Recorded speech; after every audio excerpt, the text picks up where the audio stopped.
question peut-être qui me tient à cœur, moi, c'est la question des inégalités sociales. J'aspirerais à qu'on arrive à avoir des écoles beaucoup plus mixtes socialement, qu'on arrive à faire en sorte que les élèves puissent avoir un accès équitable au savoir. Et donc que l'origine sociale qu'on a, ou l'origine ethnique, ne détermine pas cet accès au savoir. Voilà. Et donc qu'il y ait un accès équitable au savoir et que tous les enfants puissent avoir accès à ce savoir. La gratuité. La gratuité, c'est un facteur, et c'est quelque chose que j'ai vu tout le long de ma jeunesse, ayant grandi en Afrique et plus précisément au Sénégal. Les parents qui ont les moyens sortent les enfants de l'école publique et les amènent dans les écoles privées où l'enseignement est perçu comme meilleur.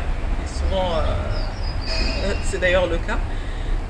Donc le fait que les parents ne payent pas la scolarité des enfants, ceux qui ne payaient pas la scolarité des enfants se retrouvaient à aller dans des écoles qui n'avaient pas forcément la qualité de l'enseignement qu'il fallait. Donc payer était la caution d'avoir un enseignement de qualité. Donc ce qui laisse sur la touche tous les enfants ou tous les parents qui n'ont pas la possibilité de payer pour leurs enfants. Donc la gratuité de l'école, c'est clair que c'est un facteur d'équité, mais il ne faut pas que ça mette en péril la qualité de l'enseignement et du savoir auquel les enfants auraient accès. Quels sont les ingrédients d'une éducation de qualité? Alors, vivant depuis quelque temps là en Nouvelle-Zélande, il y a une chose qui me paraît fondamentale, c'est la prise en compte du bien-être de l'enfant. Moi, c'est une des conditions premières pour transmettre un enseignement de qualité. Je pense que souvent dans les écoles, on a le souci de performance. Donc, atteindre la performance au niveau de ce qu'on transmet, etc. C'est pas quelque chose qu'il faut mettre de côté, c'est pas ce que je dis, parce que c'est important, c'est un lieu d'acquisition de savoir, du savoir. Mais un enfant qui se lève le matin, qui n'a pas envie d'aller à l'école, ou qui pleure pour aller à l'école, ou qui a mal au ventre parce qu'il va à l'école, on ne peut pas dire que l'école est un endroit où il est dans un environnement, en tout cas, qui favorise son bien-être. Un enfant qui se lève, qui a du plaisir à aller à l'école, qui sait qu'il a la possibilité. Juste en prenant comme exemple mon fils qui a 7 ans, quand il part à l'école, il sait, il y a quelque chose qui est très important pour lui, c'est le jeu. Donc pour lui, partir à l'école, c'est devenu un énorme plaisir dès l'instant où il a compris qu'il avait la possibilité de jouer à l'école et de jouer en apprenant. Et c'est ses propres termes. À l'école, qu'est-ce qui te plaît à l'école? C'est jouer.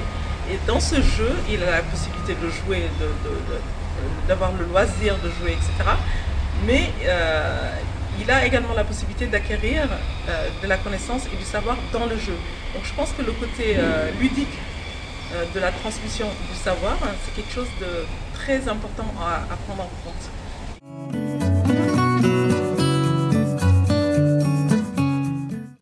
Alors, du peu d'expérience que j'en ai, parce que ça fait pas très longtemps, sur les petites classes en tout cas. Ce que je trouve fabuleux, c'est la place qu'ils accordent au jeu dans ces classes. Par exemple, c'est une classe où il n'y a pas il y a des tables bancs, mais les enfants n'y vont pas, quasiment pas. Il y a une sorte de mobilité dans la classe qui fait que les enfants peuvent jouer, parler, interagir, etc.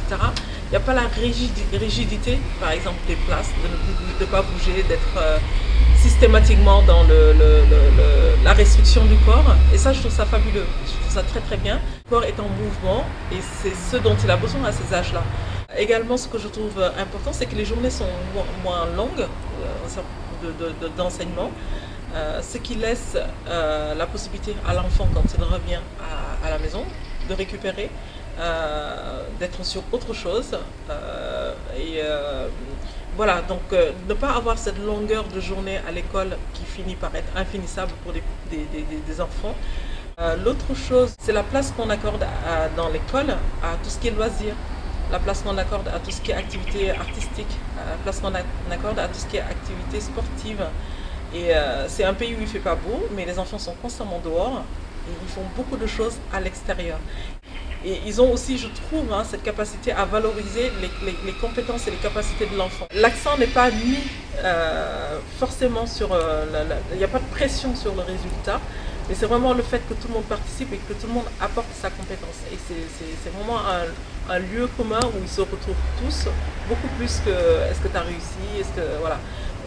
C'est pas en ces termes-là que ça se pose. Et ça aussi, je trouve ça très intéressant. L'enseignement n'est pas normé pour tous les enfants. Il est personnalisé et on valorise le potentiel spécifique de chaque enfant.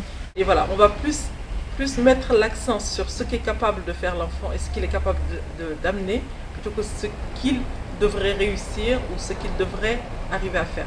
C'est la perception que j'en ai, en tout cas pour le moment. Voilà, mais par rapport vraiment au bien-être de l'enfant, j'ai l'impression qu'il y a quand même ce souci-là de mettre l'enfant dans des bonnes conditions. Tu trouves tes enfants plus joyeux et plus détendus? Pour aller à l'école, alors ça c'est sûr, sans aucun doute. C'est ça, c'est vraiment ça. Ils ont hâte que les vacances finissent pour qu'ils reprennent l'école. Donc je pense que c'est un signe de bien-être ou d'être confortable en tout cas avec l'environnement de l'école. Merci Letty. De rien, avec plaisir.